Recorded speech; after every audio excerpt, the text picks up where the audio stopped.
What's going on, guys? Welcome back, and today I'm going to be giving you my thoughts on Mission Impossible: The Final Reckoning, the second part of the story that began in Mission Impossible: Dead Reckoning, originally known as Dead Reckoning Part 1 before they changed the title of this film for whatever reason, and this is supposedly the last film in the Mission Impossible franchise.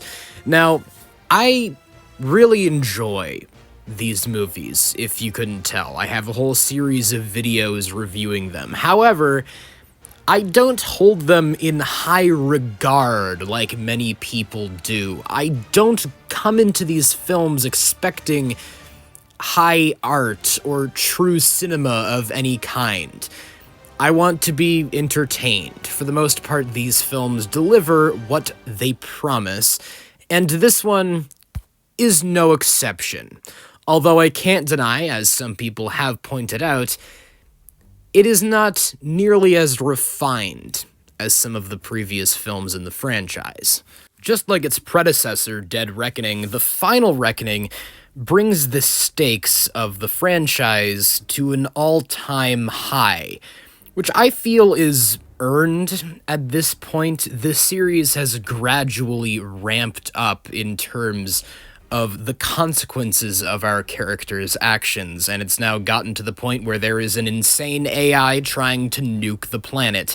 It's hard to imagine how they could top this in a future film, which is why I believe this is likely the last movie in the series. And this film manages to avoid falling into the trappings that many late sequels do in franchises such as this, that are meant to be the culmination, so to speak, of the entire story leading up to this point. I'm looking at you, Endgame and Rise of Skywalker. The references or callbacks to previous films don't feel forced in here. They actually serve a narrative function, not only in paying respect to what has come before, but also lending more credence to plot lines from previous films that felt either insignificant or were left entirely unresolved. For example, the titular rabbit's foot from Mission Impossible 3, which in that film was a classic J.J. Abrams mystery box, is brought back as a plot-relevant device. And even the return of a character from the first Mission Impossible film who I never expected to see again, yet managed to be a highlight of this movie. Angela Bassett comes back from Fallout and actually has a more significant role to play in the story this time around. I felt like she was more of a character as opposed to who she was playing in Fallout. The two random guys chasing Ethan around in Dead Reckoning get more to do here. One of them is even tied into Ethan's backstory in a surprisingly effective way, which kind of leads us into how cheesy this movie is. It's not subtle at all, but these films never have been, and I don't know why we're pretending like these have been high art all this time. The creators really wanted us to understand the message, so they repeat several lines of dialogue a million times throughout the film. I can't tell you how many times the characters say, "That is what the entity wants you to think," or "Our lives are the sum of our choices. Everything has been leading to this." It's very melodramatic. They hammered the audience over the head with the message every chance they got, but I don't know. At this point, I think the franchise has earned its stripes as being cheesy. The villain, Gabriel, turns into a straight-up cartoon character during the third act of the film, and I thought it was hilarious. I could not care less at this point. Because Tom Cruise knows what his audience wants to see. At the beginning of my showing of the film, there was a minute-long video of him thanking everyone for coming and commenting on how much work they put in to make it the most authentic cinema experience possible, which is nice on its own that he shows that level of respect for the fans. But also, yeah, they did put in the work, and it shows, because there were some sequences in here that kind of blew my mind. I actually don't know how they put them together. They were simply epic to behold, especially on a theater screen, which, as Tom points out, is what it was designed for. When I saw the trailer, and the scenes of him hanging off a biplane or diving underwater into a sunken submarine filled with nukes, I was on board. There's a scene in this movie where he swims up from the bottom of the Arctic Ocean half naked. I mean, what more could you ask for, man?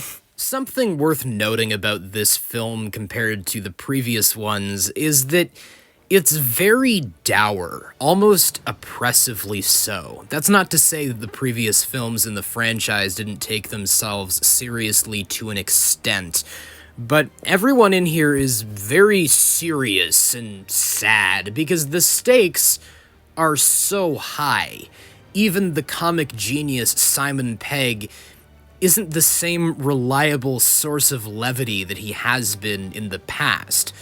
This isn't inherently an issue with the film, but considering its length, which is nearly 3 hours, the lack of humor can make it a bit hard to get through sometimes. That lack of humor, and by extension self-awareness, kind of drags down the movie a bit as well.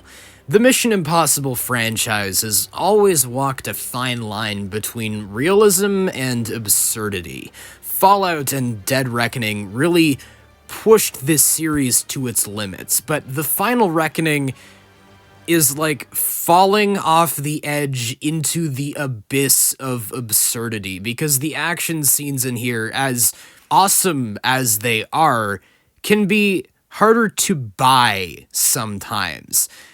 I've heard people referring to this as plot armor the movie, which I think is an apt description, because there's no way all the characters are making it out, yet somehow they do, which is strange because they set the stage at the beginning by offing a major character, yet nothing that significant really happens ever again. And despite this movie utilizing nostalgia much better than numerous legacy sequels, it still suffers from an over-reliance on flashbacks and exposition when it really wasn't needed. Not only are they flashing back to earlier movies in the franchise to explain or remind the audience of crucial plot details in this one, but they're flashing back to scenes that happened like a minute ago. There's a moment towards the beginning of the film where two characters are talking.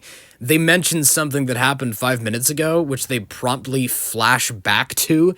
And I was just thinking to myself, why did they feel a need to do that? The audience isn't that dumb. It's a similar problem that I had with the first Mission Impossible film in particular, and it's strange that I'd have it with this one as well, because I thought they'd refined the formula by this point. That's not to say these films were ever subtle, but the last few installments were smarter movies. They had smoothed out all the kinks, whereas this movie is more rough around the edges, despite being entertaining in its own right. Regardless of all my yapping, this movie still delivers what it promises. There's just a bit more baggage than there usually is in these films. It was exactly what I expected. It didn't necessarily exceed my expectations. However, I think this is what summer blockbusters should be. There are obviously more substantive forms of entertainment out there. Hell, I talked about one of them last week. I'd encourage all of you to go watch Andor on your TV before going out to see this in theaters. But compared to a majority of the sludge being pumped out by Hollywood these days, at least the people working on this actually put in the work to entertain their audience. They went to locations. They did these stunts instead of just plopping a few actors on a green screen and calling it a day. But you guys let me know. What are your thoughts on Mission Impossible: The Final Reckoning? Do you agree with me? Do you disagree with me? Just whatever your thoughts are, please let me know them all in the comments below. And of course, as always, I hope you guys have a great day. Take care.